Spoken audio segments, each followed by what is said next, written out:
Atentli, labio de mar. Pues ahí, y ya está con nosotras nuestra invitada. Ella es Anáhuac González. Es originaria del pueblo de Santa Cruz Acalpixca, allá en Xochimilco, orgullosamente una mujer xochimilca y danzanta. Es etnóloga con investigación en museología, la arqueología de Xochimilco, antropología de la danza y la cultura náhuatl de la Ciudad de México. También se ha especializado en la enseñanza de la lengua náhuatl y diferentes proyectos comunitarios que pues tienen por objetivo el rescate cultural y la difusión cultural de esta región de la Ciudad de México. Anáhuac, gracias por acompañarnos. ¿Cómo estás? Pues muchas gracias por la invitación en este espacio tan femenino, tan resiliente, ¿verdad? Y también en un espacio donde podemos expresar parte de nuestra cultura, de nuestras tradiciones. Pues qué maravilla poder estar con ustedes. Muchísimas gracias por aceptar la invitación. Tú perteneces a una familia de la danza, pues que ya tienen muchos años haciendo una festividad en esta zona de Xochimilco. Cuéntanos cómo llegó la tradición de la danza a tu familia. Esta historia pocas veces la compartimos, pero creo que este es el espacio donde vamos a compartir parte de esta historia. Mira, mi papá fue don José González Rodríguez. Él nació en 1926 en el pueblo de Santa Cruz Acalpizca. Él era nahuablante, era xochimilca. Y bueno, mis abuelos, don Justiniano Colleca Campesino y mi abuela Prisciliana Xochitepanco. Mi abuela Prisciliana era una mujer en su época, pues una mujer de avanzada. Ella nació allá como por 1895, más o menos, un poquito antes de terminar el siglo. Durante la revolución, pues era una señorita, para que puedan más o menos contextualizar la época.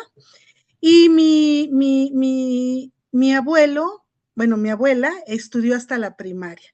Quiere decir que para la época, pues era una mujer, pues, de avanzada, porque escribía, leía, hacía matemáticas y era maestra. Pero no solo leía y escribía en español, también en náhuatl. Entonces, esa parte, pues se la transmitió a mi papá, ese cariño, ese amor por las tradiciones, igual que mi bisabuela, Manuela Xochitepanco. Le transmitieron pues tradición oral, todo un conocimiento ancestral. Y bueno, bajo esa, digamos, ese contexto, mi papá siendo niño, pues siendo un pueblo, el pueblo de Santa Cruz Acalpizca, aquí, donde él nace y donde yo también vivo con toda mi familia, siendo él niño, él, pues lo llevaban a las danzas, mi abuelo Justiniano, como aquí existían los huehues, eran la autoridad tradicional, especies de topiles, aquí se les llamaba fiscales, y bueno, ellos eran los que eran como una autoridad moral y una autoridad civil. Y bueno, siendo niño, mi papá lo metieron a las danzas de las pastoras, pero él no quería. Entonces lo llevaron con el güegüe para que lo aconsejara que tenía que danzar. Y bueno, pues así, en esa niñez, pues conoce a don José Lapachero, que ya era un hombre, para esa época ya un hombre bastante mayor, que era danzante. Y bueno, les quiero compartir que aquí en Xochimilco fue una de las, después de la migración de las danzas que vinían de Querétaro, después de la batalla de Sangremal, comienza estos grupos como Hermandad de la Santa Cuenta, danza de arco, danza de arco y flecha, y bueno, también conocida como apaches, a finales del siglo XIX. Y bueno, esa danza, los primeros danzantes, que no se llamaban todavía concheros, migran a la Ciudad de México a finales, precisamente allá como por 1870, y comienzan a llegar precisamente del Bajío a la Ciudad de México. De las primeras corporaciones, bueno, algunas se disputan esta antigüedad, como es la palabra del general Aranda, y tenemos también la palabra en San Gregorio Atlapulco y en Tláhuac, con el señor, su señor padre de don Hermilo Jiménez, cuya palabra es de 1901. Y también tenemos la palabra de su señor padre de Cleta, Galicia, que es de 1911. Y bueno, hay un testimonio por ahí que me encontré, que en Santa Cruz Acalpisca, pues ya venía la danza a hacer culto a la Santa Cruz, que bajaban de un cerrito, allá como por 1890. Y bueno, en ese contexto, don José Lapachero, pues practicaba la danza tradicional. Y bueno, pues ahí mi papá, pues siendo niño, tuvo ese primer contacto con este danzante. Después conoció al general Hermilo Jiménez, y bueno, los dos siendo jóvenes, porque ellos más o menos, era un poquito mayor de edad don Hermilo. Don José González fue campesino, fue sastre cortador, apicultor, profesor de primaria y un gran promotor de la cultura ancestral nuestra y difusor también de la lengua náhuatl. El movimiento Confederado Restaurador de la Cultura de Anáhuac, fundado por el licenciado Nieva, lo reconoce como transmisor y traductor de la consigna de Anáhuac, hoy que le llaman el Testamento de Cuauhtémoc, que es un documento muy importante y una tradición oral muy importante que llegó a nuestros días y que es parte precisamente de una proclama de lucha de todo el movimiento de la mexicanidad. Y bueno, él viaja a Estados Unidos durante la Segunda Guerra Mundial, porque en Estados Unidos los hombres se van a la guerra, requieren gente que trabaje en las fábricas, que pues haga estos trabajos porque sus hombres están en la guerra. Él va a Estados Unidos, allá vive durante 5 años, y cuando regresa a México, decía él, se me olvidó el inglés, pero no el náhuatl, que era su lengua materna.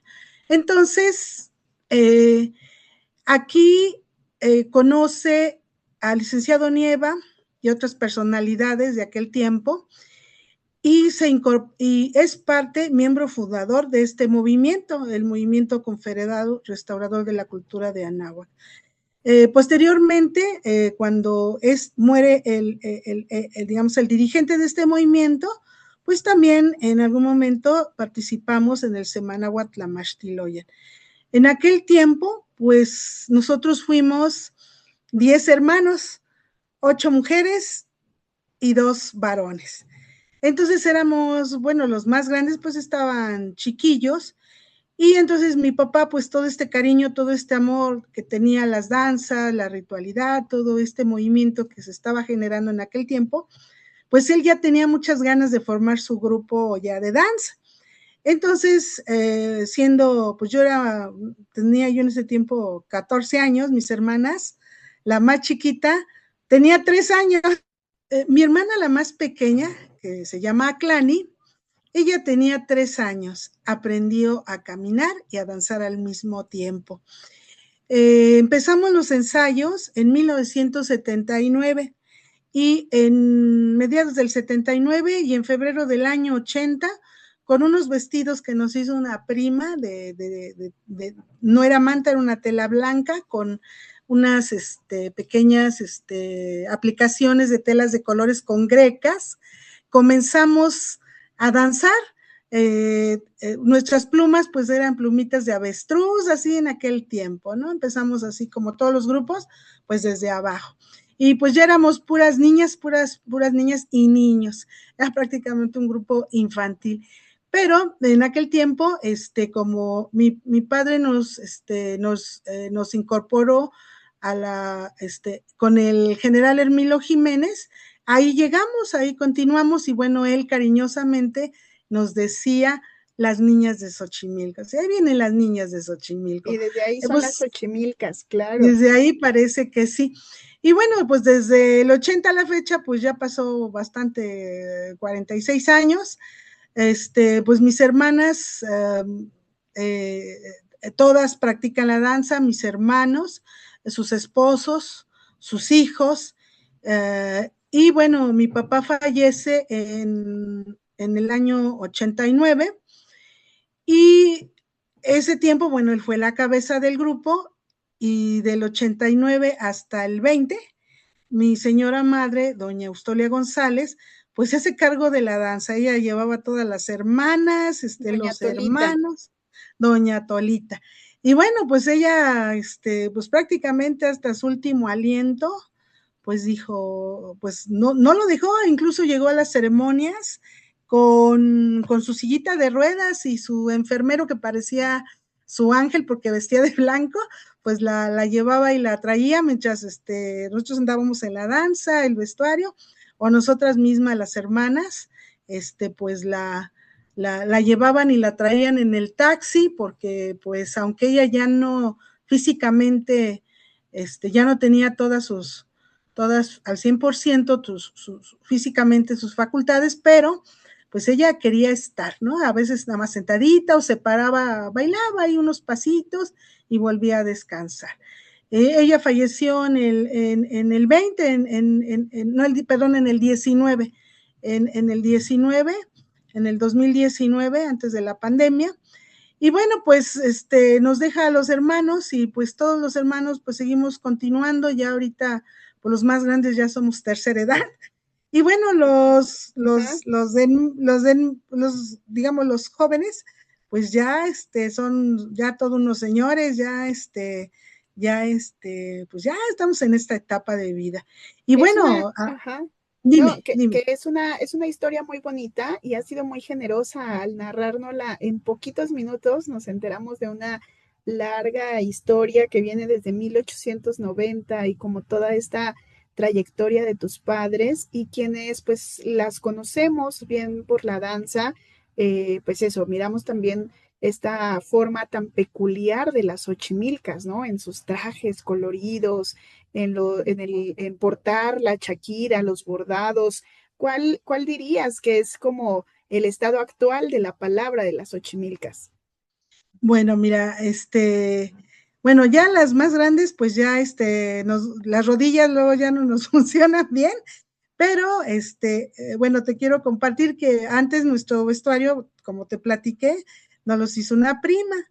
Luego, empezamos a hacer como, pues error y acierto, ¿verdad? Empezamos a diseñar nuestros propios vestuarios, y mi hermana, Clanesi, ella estudió corte, mi otra hermana bordados. Cada una tiene su carrera profesional, pero bueno, todos estos, digamos, labores mujeriles, porque pues imagínate, éramos 8 mujeres. Entonces nuestro grupo pues sí es muy, muy femenino, ¿no? Porque pues la mayoría somos mujeres. Entonces pues nos comenzamos nosotras mismas a diseñar nuestro vestuario. Hicimos pintados, bordados, ahí empezamos a hacer nuestros vestuarios. En los 80s, que te estoy platicando, por ejemplo, casi no se usaban cinturones como los que hoy se usan, con pectorales. Los vestidos de mujer sí usaban quexquémiles, pero no tipo pectoral. Entonces nosotros empezamos a innovar eso con los cinturones, los pectorales, y como gustó, bueno, pues se difundió, ¿no? Se difundió ya como que un poquito como la moda dentro de los concheros, ¿no? Los colores también, nosotros vamos a empezar a usar muchos colores, por ejemplo, en el chaquirón o la chaquira, con ciertos colores y esas tonalidades, pues también gustaron, y que bueno, ahora ya es más común ver estas combinaciones. Y mi hermana Shechila, pues ella es la diseñadora del grupo, trabaja el bordado en hilo, vestuarios, bordado en hilo, trabaja el calado, calado en tela, calado en piel, trabaja también algunas cuestiones de bordado de Shakira, también bordado en lentejuela, o sea, ella maneja muchísimas técnicas. Y mi hermana Selene, que es la que, digamos, se conoce un poco más por su vestimenta de Shakira. Ella trae las sandalias hasta de Shakira, bordadas o tejidas en Shakira. Ella trabaja distintas técnicas de bordado de Shakira, telar de Shakira, el tejido de Shakira hay distintas técnicas. Hay una que se llama, creo que tabique, es como tabique, bueno, tiene su nombre, entonces se me barre.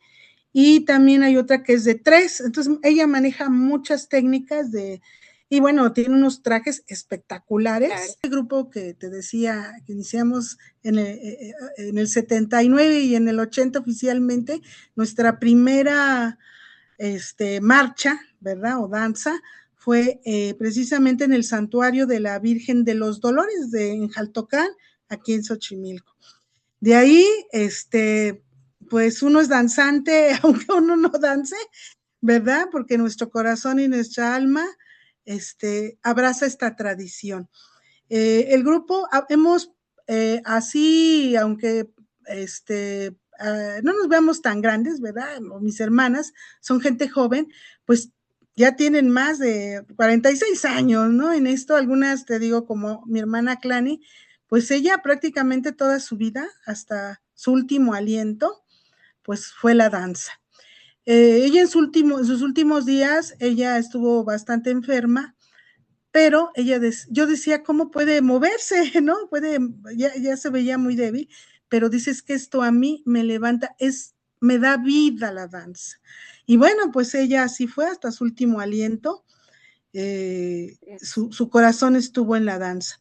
Y bueno, hemos pasado como grupo, pues nos tocó muchos eventos, como fue la toma del Zócalo en 1982, esa es otra historia que podemos después platicar. Es para otro gran programa.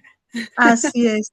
Nos tocó todos los prefestejos, o más bien preconmemoración del 5º centenario del descubrimiento de América, desde finales de los 80 hasta el 92, que también fue un movimiento muy fuerte en la mexicanidad. Nos tocó todo lo que fue el 2000, el nuevo milenio, que también hubo un movimiento muy fuerte dentro de la mexicanidad. Nos tocó el 2012, ¿verdad? Que fue otro movimiento también muy importante. Y bueno, ahorita estamos también en esta actualidad, pues igual en la resistencia cultural estamos, eso siempre será, la resistencia cultural.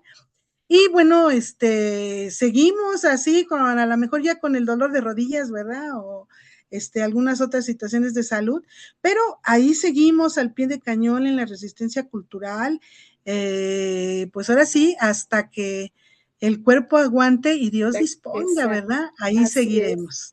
Así es, y esta resistencia cultural, como tú la has nombrado, la realizas también desde diferentes enfoques, ¿no? La danza es, por supuesto, algo que ocupa gran parte de la vida, del corazón, diría también, pero también llevas muy en alto la lengua náhuatl. Tú eres profesora de lengua náhuatl, te has dedicado también a la enseñanza de la cultura a través del idioma. Por decirlo de alguna manera, que pues es a través del idioma como vamos también conformando el pensamiento, no es únicamente el idioma, es el idioma, pero es toda una identidad a través del idioma. ¿Cómo haces esta resistencia también desde este lado? Bueno, sí, nosotros siendo originarios de un pueblo, ahora sí que originarios de un pueblo originario, con redundancia, antes que danzantes somos nahuas xochimilcas, y que abrazamos la danza y la mexicanidad, pero nuestra identidad cultural es totalmente náhuatl. La cultura xochimilca es una cultura muy antigua, incluso más antigua que los aztecas. Nosotros ya, los xochimilcas, ya estábamos aquí en el valle cuando los aztecas llegaron. Desarrollamos las chinampas, bueno, tuvo también su gran esplendor la cultura xochimilca. Que cuando llegan los aztecas, bueno, pues ellos ya siendo el poderío militar, militar y económico, bueno, ellos ya después, pues ya se van a volver los amos de Mesoamérica. Pero bueno, Esta identidad cultural como Xochimilcas es muy importante porque estamos siendo los pueblos originarios prácticamente absorbidos por la mancha urbana y estamos en procesos de resistencia cultural, entre ellos la permanencia de la lengua náhuatl. Aquí en Milpalta se ha generado un movimiento muy importante de resistencia, sobre todo en la cuestión lingüística, pero en Xochimilco pues ya solamente lo hablan personas mayores de 90 años. Yo tuve la fortuna de escuchar a mis abuelos y con mi padre, poder escuchar la lengua náhuatl originaria de Xochimilco, porque el náhuatl tiene más de 30 variantes. Incluso en la Ciudad de México, el náhuatl que se habla en Milpalta, pues a veces difiere un poquito, cambia, al náhuatl, por ejemplo, de Santana Tlacotenco al de San Pablo Estotepec. Y bueno, en Xochimilco también, así nos entendemos, pero son, digamos, como variantes mínimas. Por ejemplo, tonal. Nosotros decimos tonal. Ellos dicen tunal. Ellos dicen ashkan. Nosotros decimos asha. Así. Entonces, me he emprendido en después de más de 30 años de servicio a la Ciudad de México, digamos, dentro del gobierno de la ciudad. Ahora en esta etapa ya de vida, ya con INAPAN, ¿verdad? Nos estamos dedicando a difundir, bueno, siempre he dado cursos, pero digamos, ahorita ya al 100%, dedicándonos a dar los cursos de lengua náhuatl. Y a escribir, estoy haciendo, bueno, tengo libros en proyecto, también ya tengo varias publicaciones, ahorita está todavía se puede adquirir, ahí tengo una colaboración en el libro de Huaylama, que es el sitio arqueológico, realizado por un equipo de investigadores, de arqueólogos, conservadores, historiadores, restauradores. Entonces, digamos que el estudiar para mí antropología o etnología, pues potenció ese conocimiento, ¿verdad? Ancestral, pero ahora a la luz de una ciencia social. Entonces, pues eso me ha dado muchas herramientas y mucho tema para poder difundir, ¿no? Y herramientas para difundir pues todo lo que es la cultura náhuatl, en este caso sería Xochimilca. Y bueno, actualmente estamos impartiendo talleres en Pilares, ahorita un ratito andamos por aquí en Pilares, pues dando el taller de lengua náhuatl. Esa es una vía de resistencia importante y creo que es muy destacable también ocupar estos espacios que los gobiernos abren para pues colocar también una mirada desde los pueblos, desde las comunidades y qué mejor que personas como tú que están preparadas para hacerlo y que además se muestra o se hace evidente también la preparación antropológica en tu comunidad, la preparación, eso, para la enseñanza. Y una parte muy importante también que me has compartido y te agradezco muchísimo es lo que tú escribes, la poesía que tú escribes. Entonces, nos has traído también a Tentley un poema que has escrito. ¿Nos puedes contar un poquito de este poema para después escucharlo? Bueno, mira, bueno, yo el tipo de trabajo que realizo es de investigación, artículos científicos, de divulgación en revistas de corte académico. Pero unos amigos que tengo, que se llama Sablo y otra compañera Miriam, tienen un colectivo de poesía. Entonces me invitaron a escribir porque pues a veces en el Facebook subía yo como, pues sí, escritura como poema, ¿no? Parecían poemas, porque la poesía es de mucho respeto, ¿eh? Debe de tener toda una estructura gramatical, todo, el verso, todo esto, tiene todo un conocimiento muy amplio. Entonces vieron, dicen, ¿por qué no nos escribes algo especial para una antología poética que ellos iban a publicar? Ellos ya llevan varias antologías poéticas y la dinámica era que el señor Saulo es fotógrafo profesional y nos dio una imagen y sobre la imagen teníamos que hacer un poema, o sea, visual y escrito. Entonces la imagen está muy interesante porque ¿qué puedes escribir cuando ves dos mariposas? A ver si las alcanzas a ver. Dos mariposas nocturnas. Sí se ve. Ah, sí, mira. Son dos mariposas nocturnas de esas grandes cafés, así como peluditas, miren. Son dos. Una se ve más grande y una más chiquita. Entonces dije, wow, ¿qué puedo escribir de poético de esa imagen? ¿No? Y entonces, en ese tiempo, ¿verdad? Que estábamos en otro momento personal, emocional, dije, ya sé qué voy a escribir. Y se llama, bueno, siguiendo la cuestión náhuatl, aquí en el sitio arqueológico Cuailama existe la papalotl, la Itzpapalo, la mariposa de obsidiana. Y así titulé el poema. Se llaman Mariposas de Obsidiana. Y dice así: en esta noche secreta somos mariposas de obsidiana, en cúpula de amor, abrazos sin fin, llenos de deseo y nocturna promesa. En tanto en la penumbra, atento el tecolote a la casa de la presa, y los grillos embelesados por la luna cantan una dulce melodía de amor y melancolía, mientras las estrellas y el susurro de las aguas de la laguna gritan, la vida es bella. Somos irremediablemente mariposas nocturnas, atraídas al fuego y a la luz de la lámpara, entre lágrimas de amor y desamor, noche sin fin. Muchas gracias por compartir este poema, Anáhuac, que no solo habla precisamente de la naturaleza, ¿no? Estas concepciones de la naturaleza, el conocimiento de la naturaleza, sino que habla también de una visión del mundo. Y creo que la enseñanza del náhuatl es eso, ¿no? Como yo recuerdo mucho un poema que dice, cuando se muere una lengua, no solo se muere una lengua, sino se muere todo el conocimiento que hay en este idioma.